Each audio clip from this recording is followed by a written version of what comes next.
Some legends are warnings, others are traps. They say in the northern woods of Minnesota, a creature hunts not just the living, but their very souls. 4 friends went in for adventure. Only one story came out, and even that may not be true. It was a bright November morning when Jake, Mia, Eric, and Sam piled into Jake's old SUV, laughing and arguing over directions. Their destination, a remote forest in northern Minnesota, untouched, silent, and steeped in local legends. The locals in the tiny town near the highway had warned them. "Don't go into the deep woods after dark," said an old man in the diner, wiping his hands on a rag, "and never, ever, follow the whispers." The friends had laughed it off. Jake had been reading online articles about the Wendigo, dismissing it as folklore, nothing more than tall tales to scare tourists. "It's just stories," he said, revving the engine. "Ghosts and monsters only exist in movies." The forest grew dense as they drove in. Snow had already begun to fall, coating the road in a silent white blanket. Birds were scarce. Even the wind felt muted, as if the woods were holding its breath. They set up camp near a frozen lake, the perfect spot for a weekend escape. The first night was calm, almost serene. They made a fire, cooked hot dogs, and told stories around the flames. The sky was clear, stars glittering cold and sharp. But then Jake thought he heard something, a faint whisper carried by the wind. "Jake! Jake!" He froze. "Guys, did you hear that?" "Hear what?" Mia asked, rolling her eyes. "Probably just the wind," Eric said, trying to lighten the tension. But none of them could shake the feeling that the trees were watching. As night fell, the woods changed.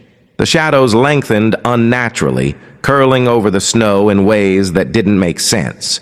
The whispers returned, soft but insistent. "Jake, come." Mia shivered. "Okay, that's not the wind," she said, pulling her jacket tighter.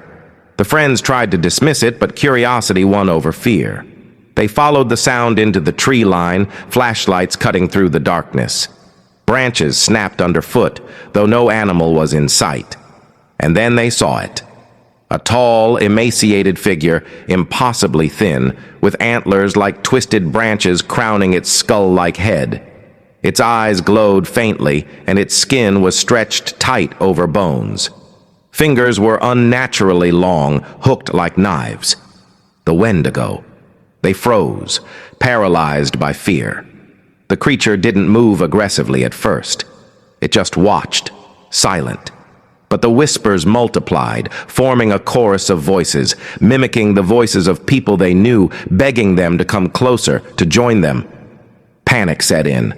They ran back to camp, but the fire seemed dimmer, the darkness thicker.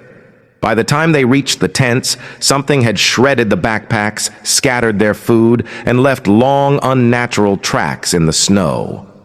"We need to leave," Mia said, but the snowstorm had picked up. Their SUV was buried under ice and snow. They were trapped. The next day, desperation set in. Food was scarce, the temperature dropped, and the creature had not been seen. But the whispers continued. "We can't stick together forever," Jake said. "We need to find the road, split up if we have to." They reluctantly agreed.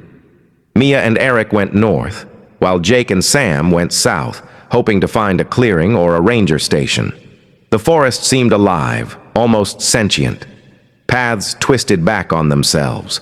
Snow-covered trees appeared where none had been before, and at every turn they felt eyes on them. Mia heard the whispers first. They were different this time, closer, urgent, almost pleading. "Mia, stay! Join us!" She froze. A branch snapped behind her. Turning slowly, she saw the Wendigo again, taller, thinner, darker than last night. It didn't run. It glided over the snow silently. Its jaw opened in a grotesque, elongated scream. Eric tried to grab her, but she was pulled forward by an invisible force. She screamed. Eric's hands clawed at the air. and then the snow erupted in crimson as the Wendigo lunged. He never had a chance. Jake and Sam didn't know what had happened. Their radio, which had worked before, now crackled with distorted voices, the whispering of the Wendigo echoing all around. "Jake, Sam, come to us. Forever." They ran blindly, sliding over icy slopes, plunging through snowdrifts, hearts pounding. But the forest itself seemed to close in, branches blocking paths, roots tripping them. Sam's foot caught on a tree root. As he fell, Jake turned to help and saw the Wendigo emerging from the shadows impossibly fast.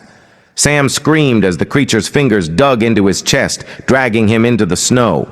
Jake sprinted, tears freezing on his face, but the whispers followed, always at the edge of hearing, growing louder, more desperate. He stumbled onto the frozen lake, thinking he could outrun it across the ice. The ice groaned under his weight, cracking, and from beneath, the Wendigo rose. Its elongated arms stretched impossibly long, grasping for him. Its jaw opened wider than any human mouth should, and its glowing eyes bore into his soul.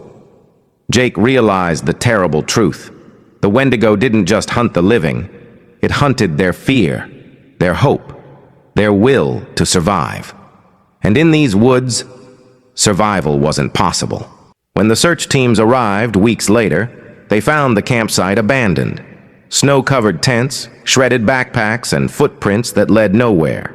No bodies, no signs of life. Locals shook their heads. "They went in and never came out," one whispered. The SUV was empty, buried under ice. The tracks, tall, thin, with clawed toes, were all around, vanishing into the forest as if swallowed. And sometimes, in the still northern night, travelers report hearing whispers, voices calling their names from the shadows, pleading, tempting, waiting. Some say the Wendigo doesn't just kill. It devours hope. It twists the mind. And if you ever hear the whispers in the woods, whatever you do, don't answer. Because it's patient, and hunger lasts forever.